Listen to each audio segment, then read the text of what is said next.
America is home to 33 million small businesses, the beating heart of communities across the country. And proof that the American dream is still alive. This is a show about those dreamers and doers and the communities they serve.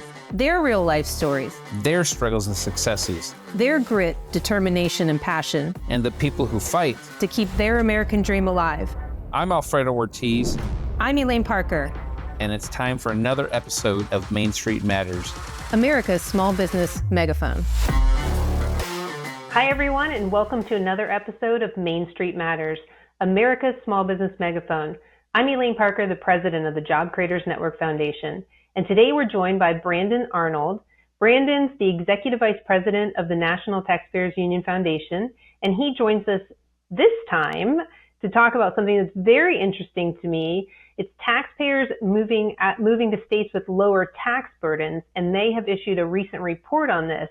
Brandon, welcome to the show. Hey, thanks so much for having me back.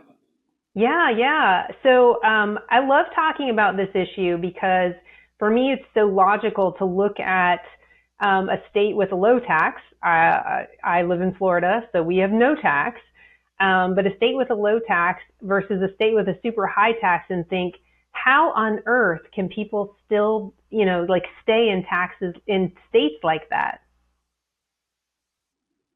Yeah, and people are voting with their feet. We all know that to be true. We all know that people are moving to states like Florida and Texas and North Carolina and out of these high tax states like California, New York, and Illinois. But what we did with this research is kind of quantify that in a way that I think it's easier for us to wrap our minds around. And what we looked at is the pace at which people are leaving these high tax states and moving primarily down south to these lower tax jurisdictions. And it's pretty astonishing. When you look at a state like California, they are losing residents, one taxpayer every minute and 44 seconds, less than every 2 minutes. Somebody is leaving the state of California for greener pasture. So just in the course of our conversation, there's already been one or maybe a couple taxpayers in California that have headed south or more locally southeast to get out of that high tax regime. Yeah. So interesting report. What stood out the most to you in terms of, was there any one state that stood out to you? Is it California that is losing the most? How do states like Illinois and New York compare? And then let me preface that with the pandemic. We saw quite a bit of out-migration in blue states, but I don't think that had so much to do with the tax rates as much as it had to do with the pandemic era regulations and rules. Do you agree with that? I do agree. But I think there's a lot of factors that are kind of baked into that. So the pandemic, not only did we see these more onerous regulations, we saw a huge contrast in the way Florida, for instance, handled the pandemic relative to California and New York. But what we also saw is a change in the way people worked. So a lot of people were able to shift to an arrangement with their employer where they no longer had to report to their office every Monday morning at 9 a.m. and wrap up the work week at 5 p.m. on Friday afternoon. They had a lot more flexibility, and that flexibility meant that many people pursued those lower tax jurisdictions, and that in many cases higher standard of living that came in those states like Texas and North Carolina and Florida, as we mentioned there. So I think there are a number of factors in play, and no longer could states just simply bank on the fact that they had these enormous employers in the Bay Area or in the Chicago area or the Manhattan area to keep workers within their state lines. People had the freedom to leave, and they left, and they continue to leave. For states like Texas, Florida, the Carolinas, Tennessee, they're obviously the major winners in this. What do you see economically as sort of the common thread there of attracting new residents? Yeah, that's the optimistic side of the report, because we also quantified the pace at which people are going to those states. And Florida's picking up new taxpayers every 2 minutes, roughly. Texas doing very, very well as well, almost one taxpayer every 3 minutes. So people are moving very, very quickly out of the blue states into the redder states there. And like you said earlier, Florida, no income tax. Texas, no income tax. Another state that ranks high on the list, Tennessee, no income tax. This is not a coincidence here. North Carolina and South Carolina both did well. They have income taxes, but relatively low income taxes, and generally speaking, a very business and taxpayer friendly climate. It's a place that you feel confident opening up a business, moving your family, good schools, good quality of life in those jurisdictions with low regulatory environments. So yeah, I think the secret sauce here is not a secret. It's pretty obvious to anyone except for maybe the most boneheaded politician out there that having a more taxpayer friendly jurisdiction, and by the way, lowering spending too. It's just some of the data that we saw was just astonishing. On a per person basis, Florida spends half of what New York State spends on its residents. Half. Yet they have a very strong education system. They have roads without potholes. All of these things that New Yorkers say, if we cut spending, everything would go belly up in our state. Florida's operating at a much smaller budget on a per person basis and delivering good schools, clean air, an affordable place to live, and a lot of amenities that people are gravitating towards. That's interesting. I didn't realize that the per person spending was so much lower. I mean, obviously it has to be, but um, wouldn't you hear states, the leaders of states like New York that are spending more? I assume you hear them say, well, we have all of these great amenities, or we have a better standard of life or living, or we offer this to our residents, or some other amenity that is attractive. I mean, do you hear them offering reasons behind the per spend being so much higher? Yeah, they make those exact arguments. They say, we've got all of these great amenities, and New York does have a lot of great things going on. I love visiting New York City. Wouldn't want to live there, but I love visiting New York City. They've got shopping, they've got theater, they've got music, they've got all sorts of wonderful reasons why people might want to spend time there. Yet it's not enough because they're not delivering all of the amenities that people are looking for at the price that they're willing to spend. And we live in a society now where costs have escalated very, very rapidly since the pandemic. So in some instances, it's not a matter of where they want to live. It's a matter where people can afford to live. And when people see lower utility bills, lower healthcare costs, quality education with a reasonable property tax burden, and in some instances, no income tax burden, it's not a matter of choice. It's a matter of necessity in order to avoid the higher costs that many Americans are dealing with right now. So I think, again, it's not a secret sauce, but it is a proven formula that states are starting to replicate. And I think more and more states are going to follow suit.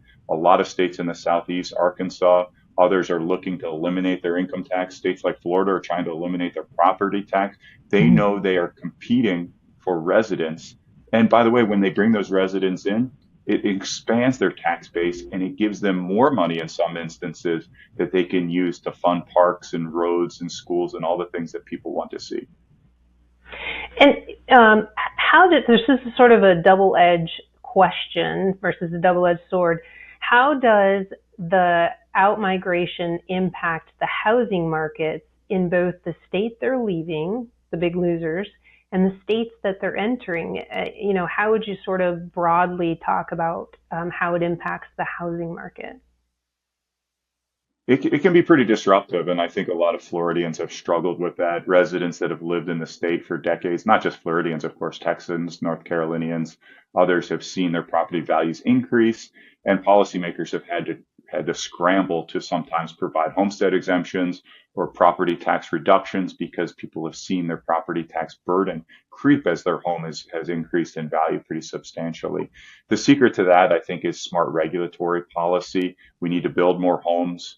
We need to make sure we have smart zoning policies. That's a huge problem in California. One of the reasons why a lot of people are leaving that state in Manhattan and other costly areas as well. They've created zoning restrictions that have made it virtually impossible to build new houses, to build new condominiums of multifamily buildings. And as a result of that, it's really become extraordinarily difficult for people to live the American dream, to buy a house or to even afford rent if you're not making six figures. So I think that's one of the reasons why we've seen such a big outmigration from Illinois, New York, California to these lower cost jurisdictions. They have smarter zoning policies as well and smarter regulations to build more houses, build more real estate, and that in turn lowers prices, of course.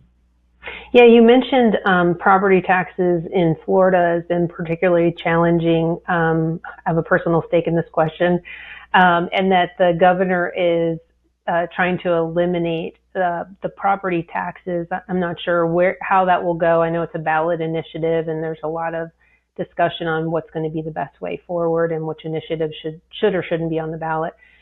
Um, but as you look at the demand for housing in a state like Florida, for example, the big winner of all this migration, what happens is people start to get trapped in their homes because if they make a change, two things happen. One, they give up their super low interest rate that a lot of people were able to obtain in the last decade.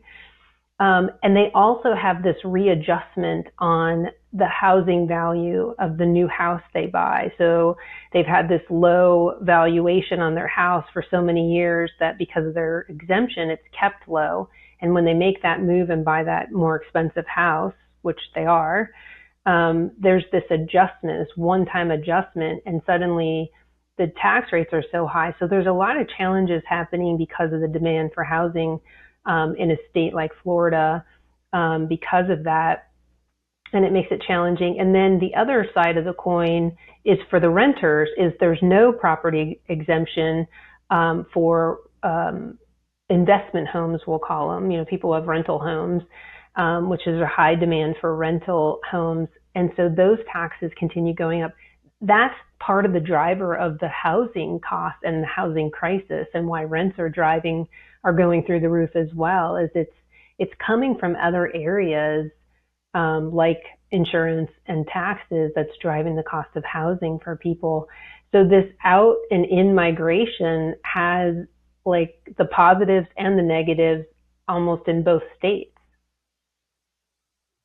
Yeah, you put your finger right on the button there. I don't think there's any question. Everybody, all the politicians, all the local communities want growth, but then when they start to experience growth, they realize that growth comes with some problems. It comes with some disruptions. There's no question about it. And a lot of states like and jurisdictions have had to make those homestead exemptions to make sure seniors in particular, people who have been in their home for decades, are not all of a sudden seeing property tax increases that they can't even afford. You see strains on schools, strains on other forms of infrastructure. When I go down to Florida to talk to people, the number one thing they complain about is traffic. All of a sudden, I'm seeing all these New York and New Jersey license plates, and it takes me 30 minutes to drive to the Target all of a sudden. So it does create problems, and those problems aren't necessarily easy to resolve. Sometimes they require additional public resources to expand roads and build larger schools and more schools and so forth. So it does create some degree of headaches for local policymakers and local residents.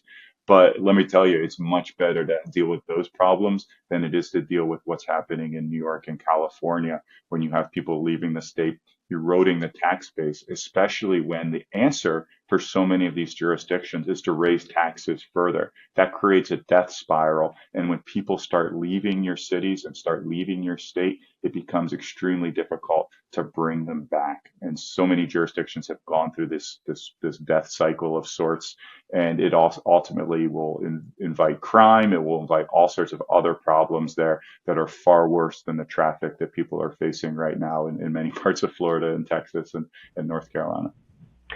Another interesting area that impacts this is the SALT deduction, which in the Big Beautiful Bill was a big, beautiful argument in getting it over the finish line because of some of those high tax states where Republicans had districts. They had a lot of pressure to increase that SALT deduction, and it went from $10,000 a year to $40,000 a year. The SALT deduction is really just red states, basically subsidizing high tax blue states, allowing these residents to deduct their state and local taxes. To take it up to 40,000 is, I was totally against that in increasing the SALT deduction. Yeah, I completely agree with you. I like the one big beautiful bill. I think there's a lot of great provisions in it. That was not one.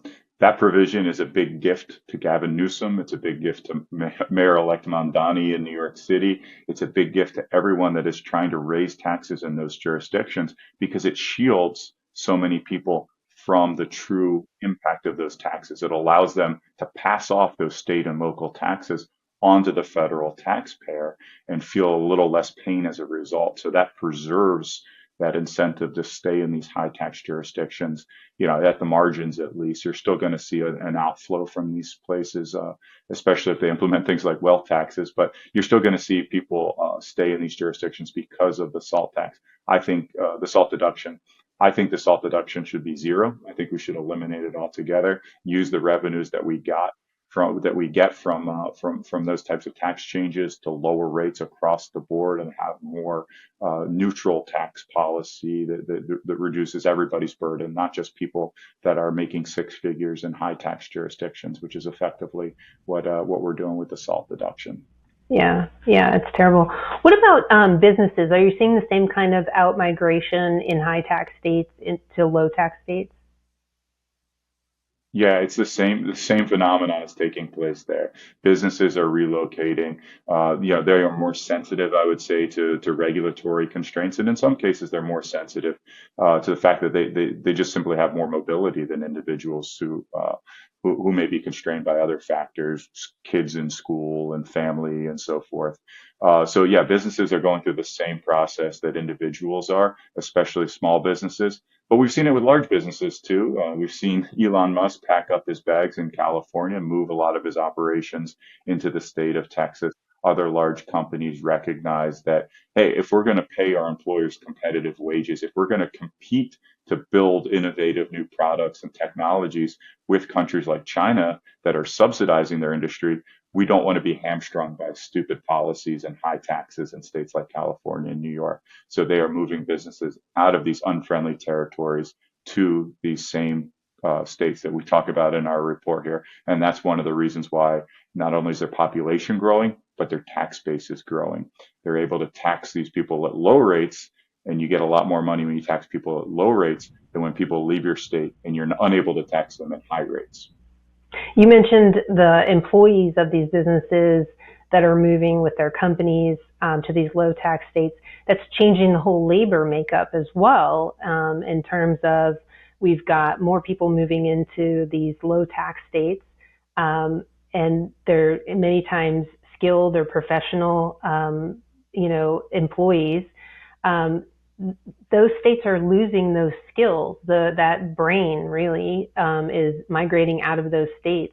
I mean, this is a huge, huge impact to states that are left behind as they watch all of their talent, their businesses, their tax base leave the states. Yeah, that's absolutely true. And there's a lot of great universities all over the country, but I think what this movement is going to do is strengthen the university system in states where the companies are. Companies want to recruit directly from local institutions, higher education institutions. They want to work directly with those engineering departments, those research laboratories that are at universities in their backyard. If that's University of Texas at Austin, all of a sudden getting the boost because University of California at Berkeley isn't quite as relevant anymore. I think that trend is going to be going to reveal itself in many different facets of our commerce and education system there, and that certainly is one of them. Yeah, I totally agree. I hadn't actually thought about the university piece, so that's interesting. Moving closer to universities, for sure. Um, so, what's the solution? Do you see any states, any blue states, kind of stepping forward and acknowledging um, what's happening in their states and looking for solutions, or is it double down on tax policies on high taxes and just keep taxing who's there? Yeah, I'm hopeful, maybe Pollyannishly so, that some people in these bluer states will see the writing on the wall. You'd like to think that, Gavin Newsom, who obviously wants to run for president, is going to moderate himself, is going to start moving to the center and stop supporting some of these wild and crazy tax ideas, like a wealth tax, which will probably be on the ballot for California next November. I don't know. At the same time, you're seeing, again, some of these horrible ideas, wealth taxes, exit taxes, trying to tax people that are leaving the state even retroactively, preventing people from leaving. That is not the way to to attract residents or to maintain residents, to force them to stay in your state. We should be using carrots, not sticks. Keep them in the state because they want to be there, not because they're trying to avoid a massive tax bill from an exit tax that is probably unconstitutional anyway, and I don't think would hold up in the courts. But yeah, it's almost mind-boggling to see some people not look at this data that we're presenting here, and it's been presented by many other institutions and organizations and so forth, and not recognize that, hey, California is number one on those. So they happen to have the highest individual income tax in the country. New York at number 3, the third highest tax, and these no tax states like Florida, Texas, and Tennessee are leading the pack here. Something should tell them to connect these dots and see the obvious. For some reason, they're not doing it. Yeah, I read recently that Illinois and California are considering that exit tax. Probably for, it hasn't really been fleshed out, at least in the details. I haven't read all the details. Obviously, they're focused on the high earners in that regard. Illinois, I was told, is actually considering a 10-year look back on that. I mean, that's incredible to me that you would have to pay for 10 years after you leave a state, their state income tax. Yeah, I'm not a fan of retroactive taxes. I think they are illegal if people don't know that they're engaging in activity that is subjecting them to tax. I don't see how that could pass constitutional muster. Incidentally, my organization, National Taxpayers Union, we have a taxpayer defense center, which is a litigation arm that fights against bad taxes at illegal and unconstitutional taxes at the state and local level. We've scored a couple big wins in Colorado and Louisiana. And I'll tell you right now, if Illinois or California decides to pass a retroactive exit tax, we will be the first in line to file a suit against that and to stop it, hopefully dead in its tracks. Well, we will be there right alongside with you because it has to be unconstitutional. I'm not a lawyer, but I play one on the TV sometimes. It has to be unconstitutional to tax people after you leave the state when you're not enjoying any of the benefits of the state. Absolutely. I don't see how it could pass constitutional muster, but that doesn't mean that some of these hard-headed politicians and progressive-minded folks aren't going to try to get it across the finish line in their state or wherever. So, we see Illinois trying that, and we'll see what this new jurisdiction in New York City under Mamdani passes. But it's not going to be pretty, I fear. Definitely not. Definitely not. Well, tell everyone where they can find this very interesting report on your website. Yeah, it should be front and center at ntu.org. That's our organization, National Taxpayers Union, or NTU. Check out our website. My colleague, Andrew Wilford, deserves the credit for crunching the numbers and doing the hard work. I'm just talking about it on TV, doing the easy part of the job here. So we love anyone that can circulate that on social media, get the word out there. Hopefully it'll get through the thick skulls that we see in some of these states here that are passing bad tax policy, and maybe they'll see the light. And we'll add a link to the report as well when we post this episode. Well, Brandon, thank you so much for taking the time to join us on Main Street Matters, America's small business megaphone. And thank you all for taking the time to tune in. Main Street Matters is part of the Salem Podcast Network. New episodes debut every Wednesday and Friday. You can subscribe to the show wherever you get your podcast from. And we'll be back soon with another episode. Bye for now.